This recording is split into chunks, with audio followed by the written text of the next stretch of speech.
Have you ever struggled with knowing where to advertise yourself as an artist? There's so many options, and oh my gosh, they can be so expensive. Well, I'm going to dissect that today and dive deep into how to really get the most out of your advertising dollars today here on 5 Minute Mentoring.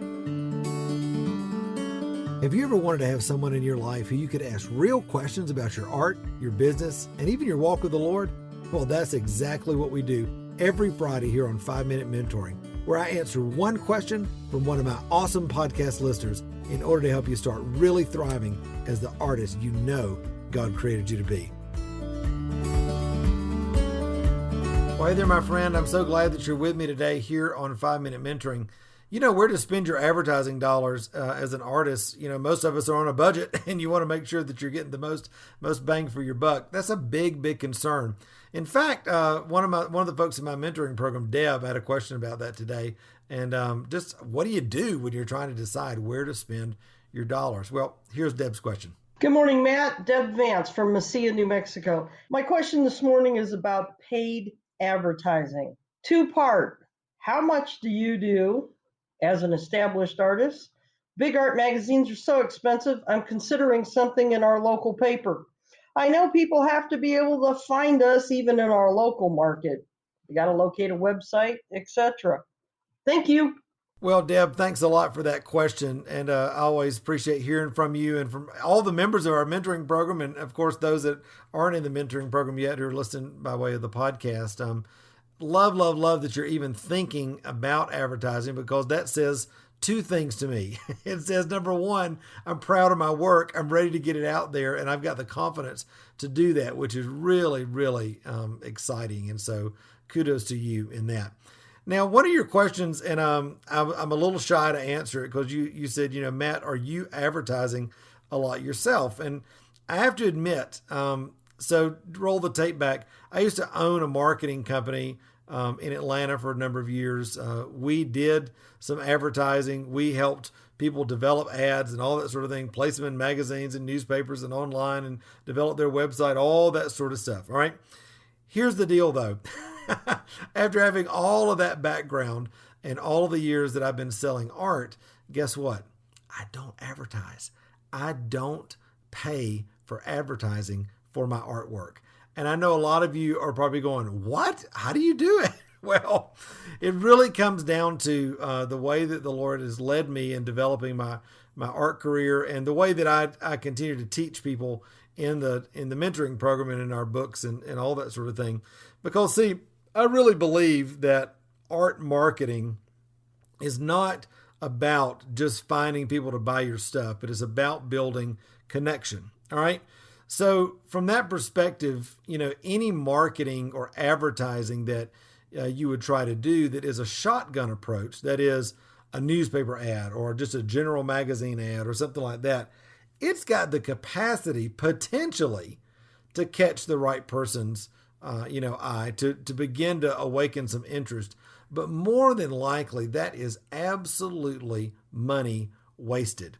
The things that have produced the most for me over the years are editorials, all right, which is when a newspaper or magazine, a blog, a television station, something like that, comes out and does a story on you, and you become a feature rather than an advertiser. 99% of the time, Deb, guess what? That doesn't cost anything.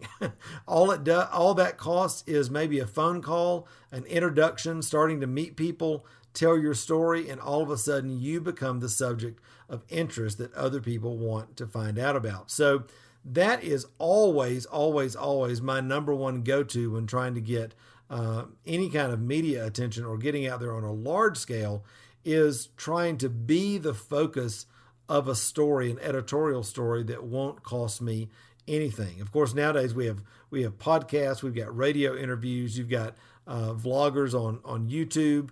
You've got the whole world of people that are blogging on any number of different subjects, both in your community and regionally, nationally. You got your local and regional television stations, local and regional newspapers, magazines, even neighborhood and country club magazines, community magazines and newspapers like that. Those are all awesome opportunities for you to reach out with your media kit, which we teach you how to do in the mentoring program. You've probably seen that inside the resources. Reach out with that, make an introduction, or better yet, make an introduction through a friend, somebody that you already know, and begin to develop a relationship through that. As you plant those seeds out there, listen, you never know when they're going to come up, but I guarantee they will begin to come up as you start to sow those seeds. All right. So don't think, like I said, in terms of shotgun approach. Think in terms of a targeted approach in how can I really not just be an advertiser, but be a focus of editorial content. That's always going to get a lot more traffic, and it doesn't cost you anything. All right. Now, when it comes to targeting, and again, since you're in the mentoring program, I'm going to say this to you, we have a ton of resources in the program on finding and developing your unique client, your ideal client. All right.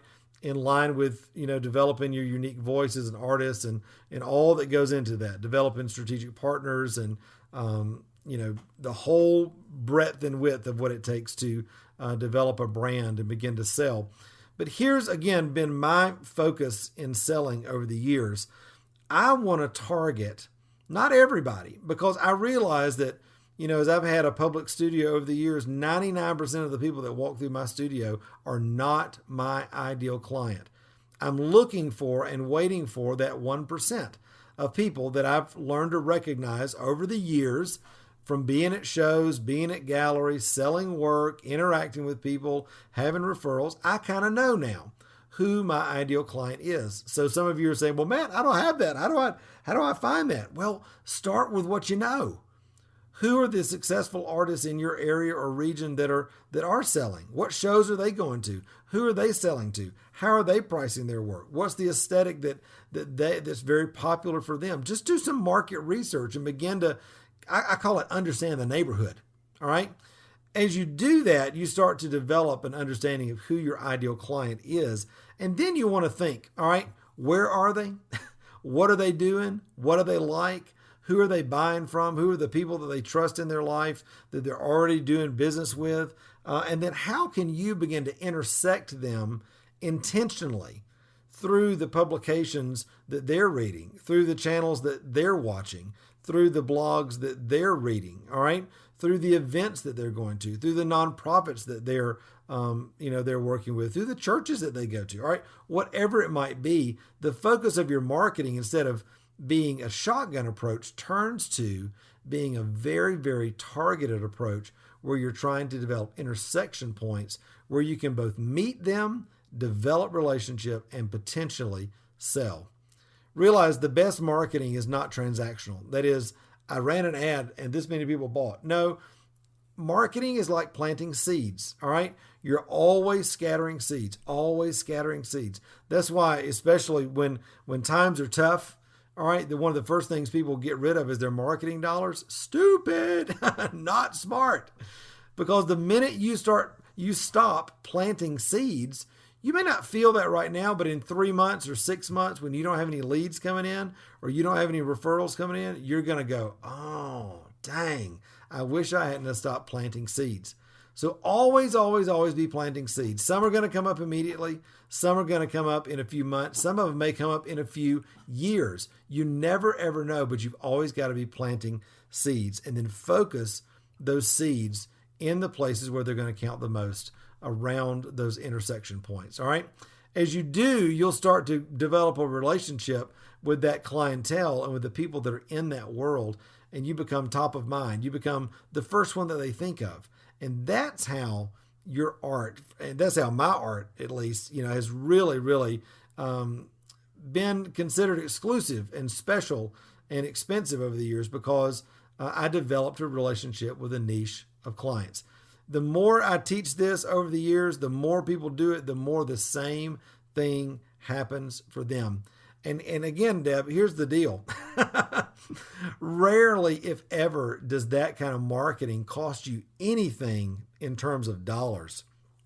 Usually, it's all about relational equity. All right, relational investment that you're doing in the lives of others. All right. And that's a fun way to do business. That's a fun way. And I think God blesses that. And there's so many divine appointments that happen in the middle of that. It's incredible. Now, last thing I'll say, if in all of that, you're doing those things, you're seeing the seeds come up, and you realize, hey, you know what? There's a show that's going to cost me some dollars, but it's really targeted at the people that I want to be in front of. Or there's a magazine that I'm willing to invest in for 12 to 18 months to get some name recognition, or maybe I could write an article for it and be seen and share my work every month. Okay. If there are opportunities like that cost money, that are in line with the niche of clients that you're developing, then absolutely don't be afraid to invest in that. But the worst thing you can do is just spend money willy-nilly on Facebook ads, newspaper things, magazine articles, all that kind of stuff, and just hope that it's going to stick. Trust me, it won't. Going about the targeted route, like I'm teaching you right here and even deeper inside the mentoring program, that's the way that you can develop a really strong and healthy business that will outlast other businesses that are just based on marketing fads, and that will outlast and really outperform other businesses that really get crushed in the middle of pandemics and economic depressions and political turmoil and all that sort of thing. You know, when people connect with you, they will stay with you for the long haul. So, Deb, great question. Thanks so much for that. And thanks to everybody for listening today. If you've got a question for me, you can let me know about it. You can record it just like Deb did. It comes to me as a voicemail, and you can just do that at matttommeymentoring.com/podcast. We listen to them every week, and we look for the ones that are the most appropriate, most compelling, most exciting, and that will be the most helpful for our audience. So, Deb, thanks for your question. And to all my listeners, I'll be listening for yours this coming week. All right. Well, guys, I love you very much. Remember, until next time, you were created to thrive. Bye-bye.